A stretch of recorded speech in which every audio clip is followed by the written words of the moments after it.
when you start making music and it's starting to click and everything like that, did anyone ever tell you, hey, maybe you can try something a little more secular? Did anybody try to sway you that way? Something a little more quote unquote marketable?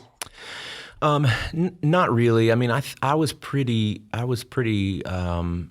set on, playing in churches and making Christian music, particularly Catholic Christian music, and moving contemporary Christian music into the liturgy, and what does that look like, and what does it sound like, and how do we do that appropriately? I think that's the big thing. After Vatican II, I think there's a lot of craziness and a lot of things happen in liturgy that was like, that's questionable.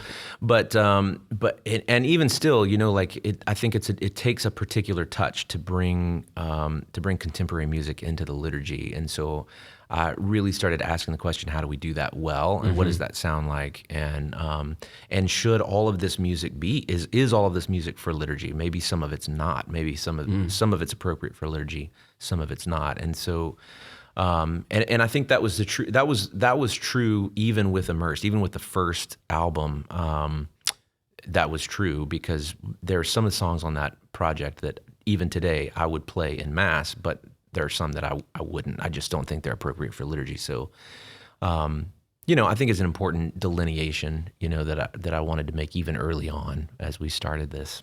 So when you're making when you're writing the songs and you're making the music, and do you think, oh, this is definitely for church and this one's not? Do you already think about that, or do you just wait till the final product comes out? Yeah, I do. I think with a lot of the songs I write now, I'm writing more specifically toward liturgy. And back then I was writing more toward radio. I was even experimenting a little bit with,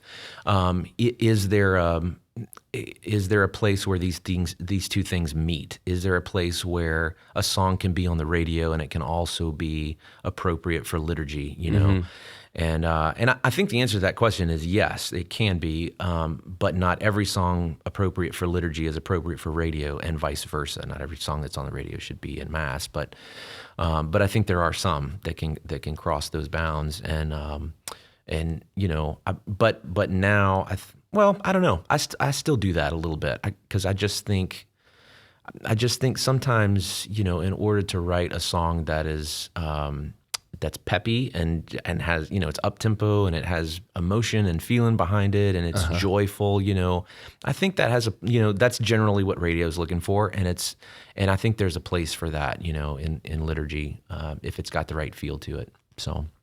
Now, did anyone ever tell you, like a manager or something like that, or anyone try to give you advice, hey, maybe try not to write things that are so Catholic, something that's a little more broad to other denominations? Has anyone ever said anything like that to you? Yeah, because it's funny, Nashville's not, most of the CCM world, the contemporary Christian music world, is not Catholic. And there's been a whole network made of radio stations and promoters and concert venues and churches who consider themselves concert venues, and all of this whole beautiful network of things that's kind of been set up, but it's not.